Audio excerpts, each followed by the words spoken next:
Hello and welcome to Sang Average. This is going to be another talk video. This time it's going to be about Vampiric Awakenings. What they are, how you can deal with them, how you know someone's going through them, etc. First off, what is a Vampiric Awakening? How is it different to any other spiritual awakening, you may be thinking? It is and it isn't, in a sense. I'm going to read some excerpts from some handy books on vampirism to help describe it, because they can probably describe it a lot better than I can. This definition is from the Dictionary of Sanguinese. This is basically a book of vampire terminology and stuff. Their definition of awakening is a physical, mental change that occurs when someone awakens to their latent vampiric nature. The awakening typically occurs during, shortly, or possibly after the onset of puberty. In some individuals, it can take years to manifest. Those undergoing awakening undergo various mental and physical changes. These changes often include increased sensitivity to light in some way, having one's circadian rhythm become severely inverted, and switching from a nocturnal to a diurnal sleeping schedule. In other words, more awake at night, more tired during the day. They could possibly experience the first symptoms of twoothing or the first. Many experience acute feelings of isolation and possible alienation during this awakening process. Their changing nature distances them increasingly from their normal family and friends.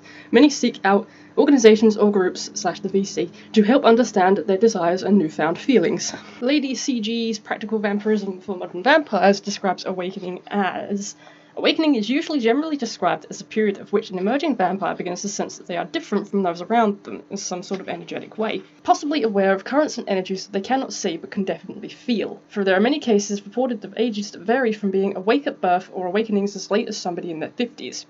It seems to be more difficult for those who awaken during their teen years. Relationships with family might often already be quite stormy, and when it occurs in young people in non-supportive environments, it can often lead to extremely low self-esteem, depression, apathy, and a general feeling of not belonging. It also goes on to say, if you're currently going through the process of awakening, basically you're not alone. Ethical psychic vampirism describes awakening as if you know you're awakening and know that you are a vampire, which is rare since most vampires start off unconsciously, your life may become hell. People tend to shy away from you and you can't really figure out why. People treat you like you're an outcast, and at the same time you feel explicitly drawn to them, almost against your own will. You have no idea where the impulse came from. You may either get people staring at you or possibly winces from other people, and you can't necessarily explain why.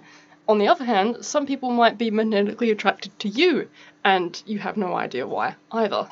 The asset car, on the other hand, or the Assations, for those of you who like Assationism, describe the awakening as: the awakening is a process that often occurs in vampires at some point in their life. It is a very complicated and confusing time, since the internal system is passed through a lot of changes and everything is often felt in a much more intense way.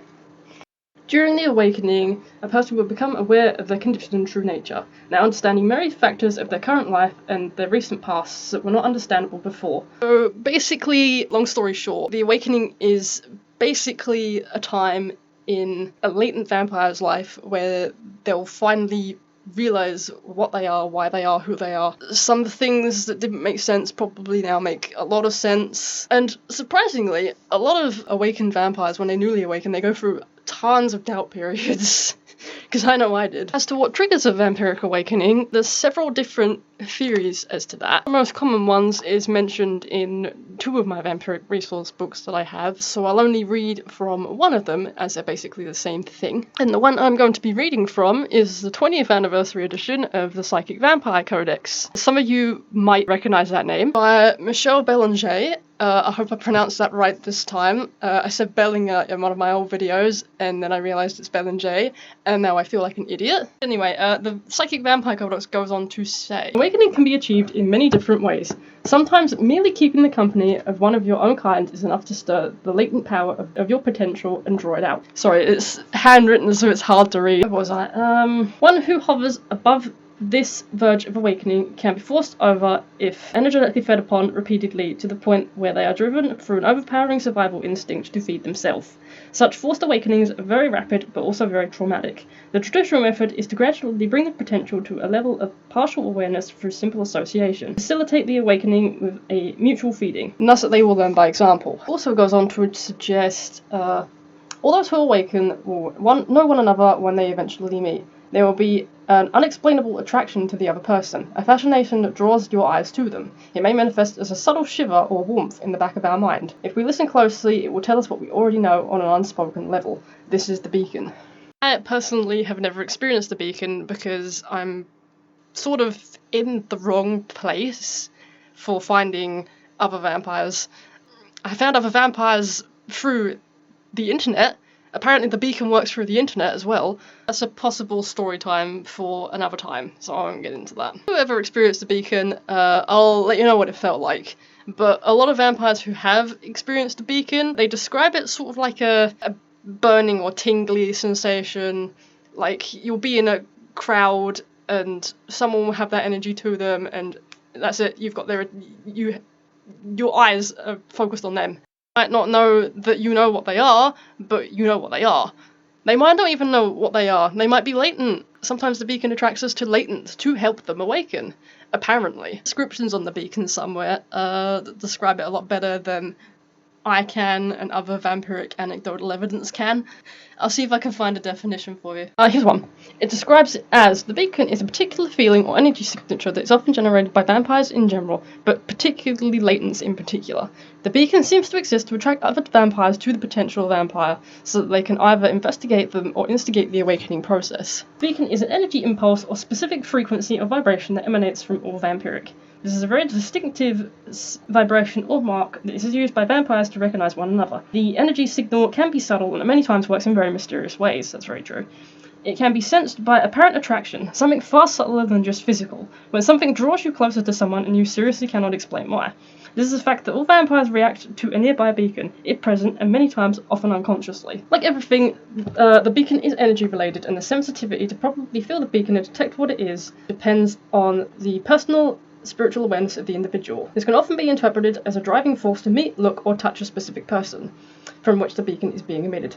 These feelings are many times intensified by the natural heightened energy signatures of vampires, resulting in an even stronger attraction and thirst from getting closer to this person.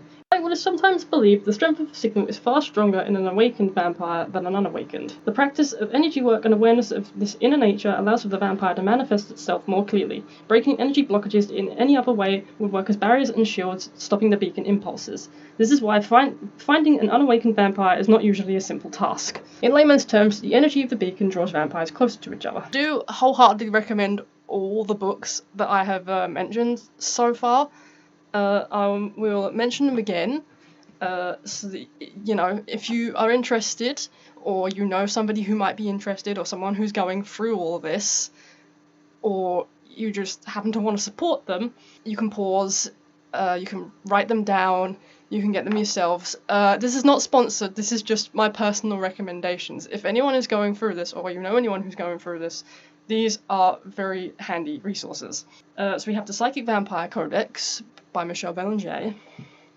We have Lady CG's Practical Vampirism for Modern Vampires, Raven Caldera's The Ethical Psychic Vampire, Sanguinarius's The Dictionary of Vamp Speak, and Louis Marquez's The Assassin Bible. This is the one I recommend the most, because it is a great resource for anyone who is interested in vampirism, and it's a very foolproof explanation of it. It's also good for people who are newly awakened, or they've awakened for a while, but they'd like to sort of like refresh themselves as to all the different ways you can energetically feed. It's a good resource for that. It also has, if you're interested in ancient Egyptian metaphysics as to why ancient Egypt and vampires seem to go together like bacon and eggs. Avocados and toast if you're vegan.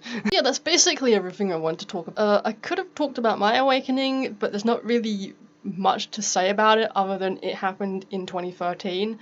I don't exactly know what triggered it. It happened. It was nighttime. The first nature walk I did at nighttime, so I don't know if that was anything to do with it, but, you know. Yeah, that's pretty much everything I want to mention in this particular video. I hope you enjoyed it. Any of you currently going through this, or questioning if you're going through this, I hope this has helped you out in some way.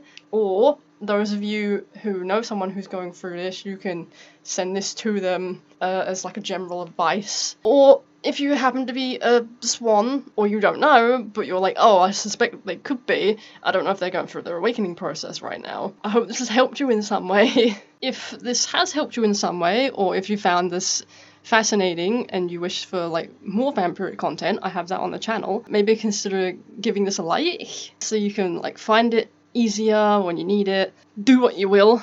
I mean, I can't control you, you are your own person. I hope you enjoyed that anyway, and I will see you in another video.